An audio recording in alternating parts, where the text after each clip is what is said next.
Hello friends, welcome to BSc nursing education channel. तो आज का जो हमारा टॉपिक है वो रहेगा फंक्शंस ऑफ इकोसिस्टम। पिछले जो वीडियो था उसमें हम लोगों ने इकोसिस्टम का कॉन्सेप्ट और स्ट्रक्चर के बारे में बात कर लिया था। आज का जो हमारा टॉपिक है वो है फंक्शंस ऑफ इकोसिस्टम। अगली जो नेक्स्ट वीडियो होगी उसमें हम टाइप्स के बारे में बात करेंगे। Functions of ecosystem. Ecosystem have some functional attributes due to which the components remains and running together. The tendency of ecosystem basically depend on various functions which are performed by structural components of ecosystem. The main functional attributes of ecosystem are. तो functions of ecosystem का मतलब होता है कि देखो basically होता क्या है, इकोसिस्टम जो है उसके पास क्या है, फंक्शनल एट्रीब्यूट्स होते हैं, ठीक है, जिसकी वजह से क्या है, जो कंपोनेंट्स हैं वो रनिंग टुगेदर साथ में चलते रहते हैं, ठीक है। और जो इकोसिस्टम की टेंडेंसी है वो डिपेंड करती है अलग अलग फंक्शंस पे, ठीक है, जो कि परफॉर्म किए जाते हैं स्ट्रक्चरल कंपोनेंट्स ऑफ इकोसिस्टम के द्वारा, जो कि हम लोगों ने पहले देख लिए थे, ठीक है। अब जो मेन फंक्शंस हैं हम उनकी बात करेंगे कि इकोसिस्टम के क्या क्या फंक्शंस होते हैं। तो पहला हमारा है food chain and food web, next energy flow, third ecological pyramids, ecological regulation, ecological succession. Food chain की हम बात करते हैं तो फूड चेन क्या होता है, the transfer of food energy from producer through a series of organism with repeated eating and being eaten is called as food chain. देखो फूड चेन क्या होती है, एक तरीके की चेन होती है, ठीक है, जिससे कि क्या है, ट्रांसफर होता है फूड का, ठीक है, और एनर्जी का एक प्रोड्यूसर से, ठीक है, through a series of organism with repeated eating. देखो फूड चेन क्या होती है, एक तरीके की चेन होती है, साइकिल होती है, ठीक है, जिसमें क्या होता है, प्रोड्यूसर होता है, मतलब एक फूड को बनाने वाला होता है, फिर क्या है, कंज्यूमर आ जाता है, उस फूड को खाने वाला आ जाता है, ठीक है, फिर जो कंज्यूमर है उसको भी खाने वाला आ जाता है, ठीक है। तो एक प्रॉपर फूड चेन होती है, ठीक है। तो वो जो फूड चेन है वो इस तरीके से होती है, ठीक है। उसको एक्सप्लेन करते हैं। पहला है sun, next grass, then green hopper, then frog, then snake. Okay, तो इसमें क्या होता है कि सन से क्या है, हमें एनर्जी मिलती है, सूरज की सोलर एनर्जी मिलती है, ठीक है। तो जो एनर्जी मिलती है, तो जो वो ग्रीन प्लांट्स होते हैं, ठीक है, वो उस एनर्जी को क्या है, यूटिलाइज करके फूड बनाते हैं, क्योंकि ग्रीन प्लांट्स के पास क्या होता है, क्लोरोफिल होता है, ठीक है। फिर जो प्राइमरी कंज्यूमर्स हैं वो ग्रीन प्लांट्स फूड बना रहे हैं वो उसको कंज्यूम करते हैं, ठीक है। फिर जो सेकेंडरी कंज्यूमर्स हैं वो प्राइमरी कंज्यूमर्स को कंज्यूम करते हैं, देन सेकेंडरी को कौन करता है, टर्शरी करते हैं। तो ये क्या है, एक तरीके की फूड चेन चल रही है, ठीक है। अगर सन नहीं होगा तो प्लांट्स क्या है, वो फूड नहीं बना पाएंगे, ठीक है। तो क्या है, चेन जो है वो डिस्टर्ब्ड हो जाएगी, ठीक है। तो इकोलॉजी का क्या है, इकोसिस्टम जो है हमारा, उसका मेन फंक्शन क्या है, फूड चेन। अब हम बात करेंगे टाइप्स ऑफ फूड चेन। कितने टाइप्स की फूड चेन होती है, बेसिकली 2 टाइप में होती है। फर्स्ट है grazing food chain, then detritus food chain, ठीक है। जो ग्रेजिंग फूड चेन है उसमें this chain will start from living green plants and further goes to grazing herbivores and autocarnivores. Ecosystem with such type of food chain will directly depend on influx of solar radiation, example rabbit and loin, ठीक है। Grazing food chain में क्या होता है कि ये basically depend होती है सनलाइट पे। क्यों? क्योंकि जब सनलाइट पड़ती है तो जो प्रोड्यूसर्स ग्रीन प्लांट्स है वो क्या है, फूड को बनाते हैं, ठीक है। फिर जब वो फूड को बनाते हैं तो जो रैबिट वगैरह है वो क्या है, रैबिट हुआ, गॉट हुआ, ठीक है, काऊ हुआ, वो क्या है, उन ग्रीन प्लांट्स को ईट अप करते हैं। उसके बाद क्या है, जो स्नेक वगैरह हुआ वो क्या है, जो हर्बीवोर्स, मतलब जो प्रोड्यूसर्स को ईट कर रहे थे उनको कौन ईट करेगा, फ्रॉग, स्नेक, ये सब ईट करेंगे। तो ये क्या है, पूरा का पूरा साइकिल चलेगा, ठीक है। तो जो ये ग्रेजिंग फूड चेन है ये बेसिकली सनलाइट पे डिपेंड करता है। नेक्स्ट हम बात करेंगे जो हमारा दूसरा है वो है detritus food chain. This type of food chain start from dead organic matter into microorganism and then to those organisms which will feed on detritivores, decomposers. This type of ecosystem is not further directly depend on solar energy and chiefly depend on the influx of dead organic matter, ठीक है। जो डेट्रॉयटर्स food chain है, देखो टर्स जो word यहाँ पे use हुआ है वो डिकम्पोजर्स से रिलेटेड है, ठीक है। तो यहाँ पर ये जो चेन है, फूड चेन, ये डेड ऑर्गेनिक मैटर से स्टार्ट होती है, ठीक है, माइक्रो ऑर्गेनिज्म। तो जो माइक्रो ऑर्गेनिज्म है वो डेड डीके जो मैटर होता है ना उस पर फीड करते हैं, ठीक है। और ये क्या है, चीफली ये डिपेंड होता है डेड ऑर्गेनिक मैटर पे। इसके जो एग्जांपल्स हैं वो बैक्टीरिया एंड फंजाई आ जाता है, ठीक है। तो ये दोनों आई होप आपको समझ में आ गया होगा। नेक्स्ट फंक्शन है हमारा food web. Food web is defined as complete network of interconnected food chain of different topic label in a biotic community. The food web complexity will further depend on the diversity of organism in the ecosystem. Therefore, each species of ecosystem is further kept under the some natural check so that ecosystem may remain in balance, ठीक है। देखो food web क्या होता है कि ये एक तरीके का नेटवर्क है जो कि फैला हुआ है और एक दूसरे से इंटरकनेक्टेड है, ठीक है। जैसे ये फूड चेन है तो ये एक तरीके का जाल ही हुआ ना, एक तरीके का वेब हुआ ना जो एक दूसरे से इंटरकनेक्टेड है, ठीक है। अगर ये डिसबैलेंस हो जाएगा ना तो क्या है कि बैलेंस जो है वो बिगड़ जाएगा ना, तो क्या है कि ये आपस में एक दूसरे को चेक देते हैं और मेंटेन करके रखते हैं इकोसिस्टम को, ठीक है। तो फूड वेब में ये था। आई होप आपको समझ में आ गया होगा अच्छे से, ठीक है। देखो फूड वेब का मतलब कुछ नहीं है, ये एक नेटवर्क है, ठीक है, जो एक दूसरे से कनेक्टेड है, ठीक है। और अगर ये बैलेंस बिगड़ जाएगा ना तो जो इकोसिस्टम है ना उसका बैलेंस ख़राब हो जाएगा, ठीक है। और कहीं ना कहीं वो हम लोगों को क्या है फिर इन्फ्लुएंस करेगा, ठीक है। क्योंकि अगर प्लांट्स को जो क्या बोलते हैं रैबिट वगैरह नहीं खाएंगे तो क्या है ज़्यादा प्लांट्स हो जाएंगे तो वो भी एक प्रॉब्लम हो जाएगी, पॉपुलेशन कम हो जाएगी। और पॉपुलेशन ज़्यादा हो जाएगी, प्लांट्स कम हो जाएंगे तो वो भी चीज़ें प्रॉब्लम में आ जाएंगी। एनिमल्स अगर ज़्यादा हो जाएंगे तो भी प्रॉब्लम है।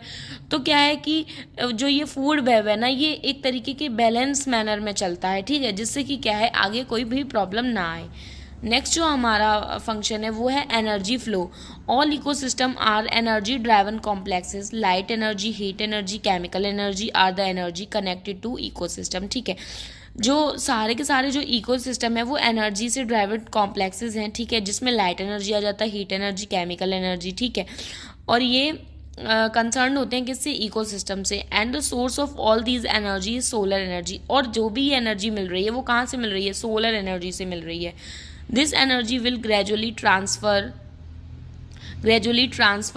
to light, chemical and heat energy। और ये क्या है धीरे धीरे ट्रांसफ़र हो जाती है लाइट एनर्जी, केमिकल और हीट एनर्जी में। About 1% of total energy will fall on plants which are further used for photosynthesis and this is the only source of energy for proper functioning of ecosystem। देखो 1% जो total energy है वो plants पे आती है, ठीक है, और जो कि क्या करते हैं फोटोसिंथेसिस करते हैं, ठीक है। और ये क्या है ओनली सोर्स ऑफ एनर्जी है जो फंक्शनिंग कर रही है इकोसिस्टम में, ठीक है। Living organism will obey 2 laws of thermodynamic for the fixation of solar energy by the plants and its utilisation in the form of food, ठीक हो। तो क्या देखो इसमें क्या होता है, लिविंग ऑर्गेनिज्म जो हैं वो फॉलो करते हैं 2 लॉ को, ठीक है, थर्मोडायनेमिक के, ठीक है। हीट का जो डायनेमिक मूवमेंट चल रहा है उसके 2 रूल्स को फॉलो करते हैं, ठीक है। तो वो जो 2 रूल्स हैं वो क्या हैं, देखो ये है। फर्स्ट लॉ जो है वो ये कहता है energy neither be created nor destroy, it can only transfer from one form to another. देखो एनर्जी जो है ना ही वो कभी बनती है और ना ही वो कभी डिस्ट्रॉय होती है, मतलब ब्रेक डाउन होता है उसका, ठीक है। ये क्या होती है, ये सिर्फ और सिर्फ एक जगह से दूसरी जगह ट्रांसफ़र होती है, ठीक है। सेकेंड लॉ जो है वो कह रहा है it state that energy transformation of energy, just a second. तो सेकेंड जो लॉ है हमारा यहाँ पे थोड़ा छूट गया था। तो सेकेंड लॉ जो है वो ये कहता है कि it state that movement of energy is unidirectional, ठीक है। तो जो मूवमेंट हो रहा है एनर्जी का वो एक सिंगल डायरेक्शन में होगा, ठीक है। आपको समझ में आ गया। देखो एनर्जी फ्लो में क्या होता है कि एनर्जी जो है वो फ्लो कर रही है। देखो सबसे पहले क्या है, फोटोसिंथेसिस, सन के माध्यम से प्लांट्स ने एनर्जी को गेन किया, ठीक है। फिर जो प्लांट्स को रैबिट वगैरह ने खाया तो उनको एनर्जी मिल गई। फिर जब रैबिट वगैरह को स्नेक वगैरह ने खाया तो उनको एनर्जी मिल गई। तो एनर्जी क्या है, ट्रांसफॉर्म हो रही है, ठीक है। ये बोल रहा है। नेक्स्ट है ecological pyramid. An ecological pyramid is a graphical representation that illustrate The flow of energy and biomass through the different level in an ecosystem with the base representing producers and the top representing apex predators. देखो ecological pyramid क्या है, यहाँ पर एक pyramid type का बनाया गया है, ठीक है, जिसमें जो साइकिल है ना उसको शो किया गया है, ठीक है. इसमें क्या इसमें क्या शो किया गया है, फ्लो ऑफ एनर्जी बताया गया है, बायोमास के बारे में बताया गया है, ठीक है, डिफरेंट लेवल्स पे, ठीक है. तो पहला जो है यहाँ पर प्रोड्यूसर्स, ठीक है, जो बेस है ना वहाँ पे प्रोड्यूसर है, एपेक्स पे आपको देखने को मिलेगा टर्शरी कंज्यूमर. देखो प्रोड्यूसर्स हैं कौन है, प्लांट्स वगैरह हैं, ग्रीन प्लांट्स. अब इनको कौन खाएगा, प्राइमरी कंज्यूमर्स खाएंगे, ठीक है. फिर प्राइमरी कंज्यूमर्स को सेकेंडरी कंज्यूमर खाएंगे, ठीक है, प्राइमरी कंज्यूमर्स को सेकेंडरी कंज्यूमर खाएंगे. देन जो ये सेकेंडरी कंज्यूमर हैं इनको टर्शरी कंज्यूमर खा लेंगे, ठीक है. तो ये क्या है, ये एक पूरा का पूरा प्रोसेस चल रहा है, ठीक है. तो ये बोल रहा है ecological pyramid. Ecological pyramid are of 3 types. देखो इकोलॉजिकल पिरामिड जो है वो 3 टाइप्स का है, pyramid of number, pyramid of energy, pyramid of biomass, ठीक है. पिरामिड ऑफ नंबर क्या कह रहा है, represent the number of individual organism which were present in each trophic लेबल. हर एक ट्रॉपिक लेबल में कितने नंबर ऑफ इंडिविजुअल या फिर ऑर्गेनिज्म प्रेजेंट हैं ये बता रहा है, ठीक है. नेक्स्ट है pyramid of energy, represent the amount of energy present in each level. इसमें कितनी एनर्जी प्रेजेंट है हर एक लेवल में ये बताएगा. नेक्स्ट है pyramid of biomass, represent the total amount of biomass it mass और weight of biological material which is present in each trophic level. ये क्या है, जो मास और वेट प्रेजेंट है हर एक ट्रॉपिक लेवल में ये इसको इंडिकेट करेगा. Then a ecosystem regulation. It refers to the way ecosystem maintain stability and function through various processes, including regulating ecosystem services like climate control, water purification, and disease control, as well as population regulation through factors like predation and resource availability. Ecosystem regulation में ये है कि कैसे ecosystem जो है वो regulate होता है, ठीक है. जो भी वेज है मेंटेन करने के लिए, स्टेबिलिटी को रखने के लिए, ठीक है, जो भी वेरियस प्रोसेसेस यूज़ की जा रही हैं, ठीक है.